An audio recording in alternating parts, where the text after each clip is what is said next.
How do you define coaching and how do you define consulting?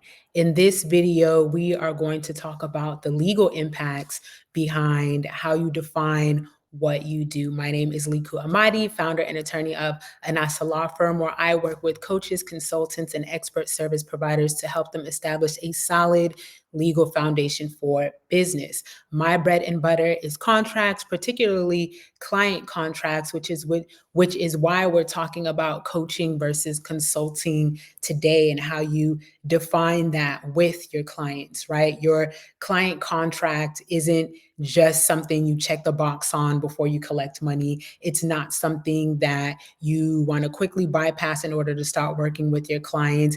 It is the legal foundation of your client relationships. It is your guide. It is that structure that allows you to lead your client from point A to point B so they can get their bang for their buck, right? You do not want to take your client contract lightly. So we need to understand the concepts and the ideas and the policies and procedures that are all embedded in those client contracts. So again, today we're talking about how you define coaching versus how you define consulting. If you have questions, drop them in the comments, send me a DM later so we can get into it. Okay.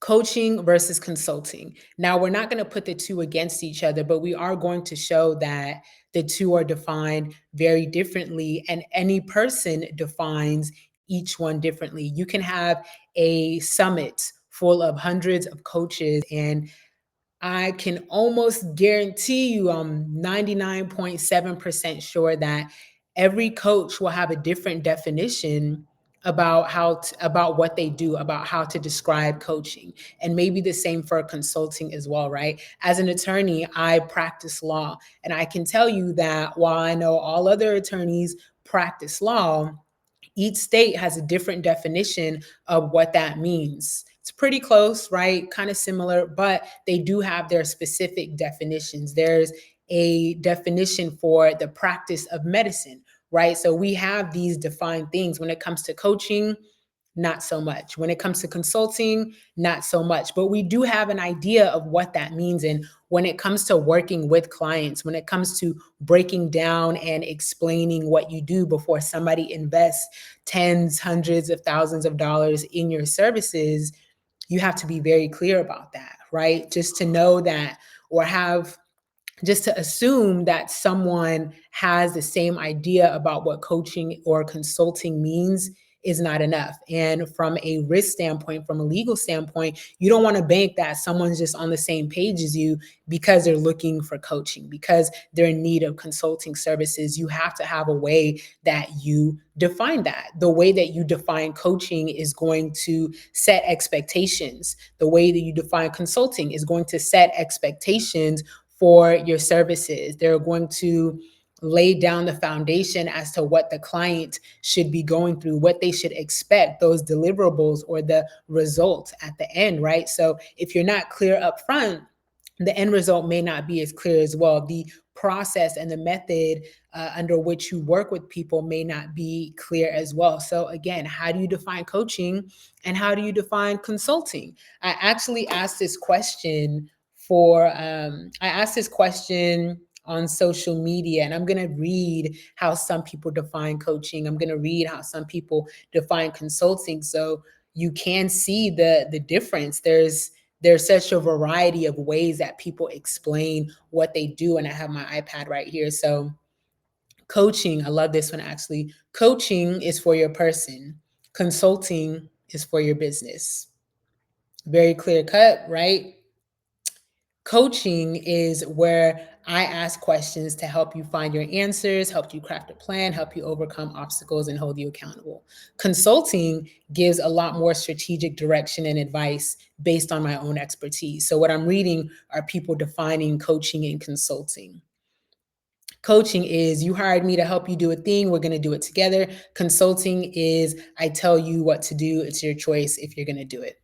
Coaching is helping someone uncover an answer already inside or through their own expertise or effort. And consulting is telling them the answer from your expertise. I'll do one more.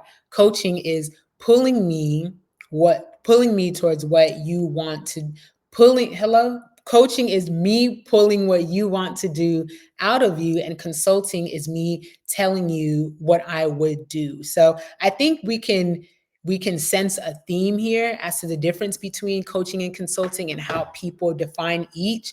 But the point is, they are very different. They are explained differently. And when you're working with clients and they ask you, what do you mean by coaching? Like, what does that entail? What do you mean by consulting? What does that entail? You're going to have to sit there and break it down for them, because you do want them to have an understanding of what you mean when you say this, what you mean when you're selling this service, what you mean when you say you're going to coach them or provide consulting services for them, again, so that you two can be on the same page and they're not assuming that because they're looking for coaching or because they're looking for consulting that you are on the same page. As it relates to results and deliverables, right? I think coaching more than consulting is a little more, I want to say creative, but the results are less tangible, right? So for example, and this really depends on the type of coaching you do, because there's what I've seen as an attorney, just a variety of things that you can coach in. But for example, if you're a money mindset coach and the outcome or the result is for someone to have a stronger money mindset, that's very hard to measure, right? That's very hard to measure. Arguably, you as the coach can say, like, yes, I did A, B, and C, and because of that, they have a better money mindset after working with me. But the client could feel differently, like, yeah, we went through A, B, and C, but I still have this block, I still have this contention. Like, I don't really feel like my money mindset improved, right? And unless you do some type of strategic assessment or some type of just way to measure where they started and where they're at, like, there's really no way, or it's very difficult to measure that, right? It's very difficult to tell someone, like, you now have an improved money mindset. That's something that could come immediately for some people, and it's something that can come over time for other people, right? So again, when we're going back to defining what we're doing, is it you as a money mindset coach? Are you giving people an improved money mindset? And what exactly does that mean, right? We need to define coaching, but we also need to define what it means for people to get X result that we're selling to them. But then more so, it might be better to say, like, hey, I'm a money mindset coach, and what I do is provide you the tools to give you a better to help you develop a better money mindset through your business journey, right? Way different. So if we have the same scenario where a client is like, yeah, I'm not really feeling it after A, B, and C. I don't feel like my money mindset was improved. Like, that's one scenario. But if we use the definition that I just gave, where you're providing someone with the tools to help them develop their money mindset over time throughout their business journey, that is way different. You can say that you gave them those tools. You can say that you gave them that toolbox, if you will, whatever those tools consist of, that they're free to, implement or use over time to help them develop their money mindset. That Do we see the difference, right? Do we see the difference between saying coaching is one thing and then saying coaching is another thing, or what you do as a coach specifically? That's why it's important to be specific and break it down, because when you think about the end result, how can it come back? Did that person get what they invested in? They might feel good. It might have been fun to work with you. Key, you made a new client friend, but at the end of the day, was business handled? Did they get the return on their investment? And it is up to you to define that via what you mean by coaching, via what you mean by consulting. And I think consulting is a little bit easier because it's more, from what I've seen, it's a little more data driven, right? Like you're being given something, you're being given information, you're being given tools, like something going on with the business that you then take, strategize, consult about, develop a method, etc. But the outcome is the same. It still needs to be very defined, very clear, so that if someone comes back to you and says, hey, I thought you were supposed to deliver these 7 deliverables to us, but number 3 really doesn't count because when we talked in our last meeting about X, Y, and Z, it didn't seem like right. You want to be able to measure and have a clear cut way of, did I deliver this service? This is what it meant when I said that I was going to coach this person, that I was going to consult with this person or for this person. This is what we did. This was the outcome, right? You want to be able to measure that because you don't want to have a gray area or a dispute or potential legal battle after someone has invested, again, thousands, tens of thousands, hundreds of thousands of dollars in your services and did not get the outcome. And at that level, or any level really, when you're asking people for their money, when you're asking them to invest in your services and trust that you can help them and they're doing that, you want to be as clear cut as possible, most certainly at those 5, 6, 7-figure levels, but at any level for, integrity purposes, not just legal protection purposes, but for integrity purposes, for operational purposes, to make sure that, again, you are clear in the service that you're providing, how you're going to provide it, and the results that come of it. So what's next?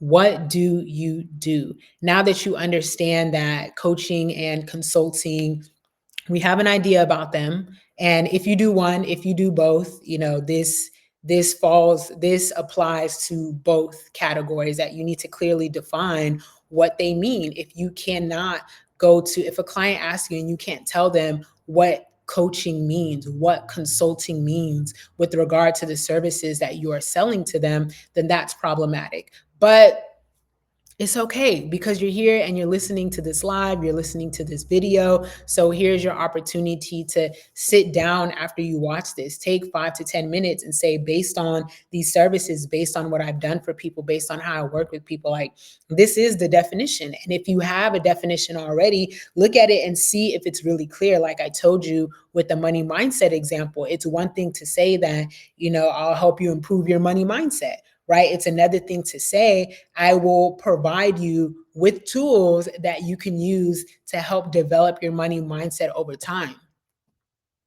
Two completely different things, right? Two completely different things. So if you have a definition, read it and say, like, is what I'm doing is like as a coach or consultant or in both capacities, is it clear, right? Can I go back and measure what I've done for people? Is it clear in how I'm going to help them? So this is your opportunity to do that. I hope that this insight was helpful. I hope that before you sign your next client, you are even more clear in what it means for you to provide coaching services and what it means for you to provide consulting services, or even a service where sometimes you do both, because that is very common in this space as well. Let me know what questions you have. Let me know what aha moments there are. Drop them in the comments and I will catch you on the next.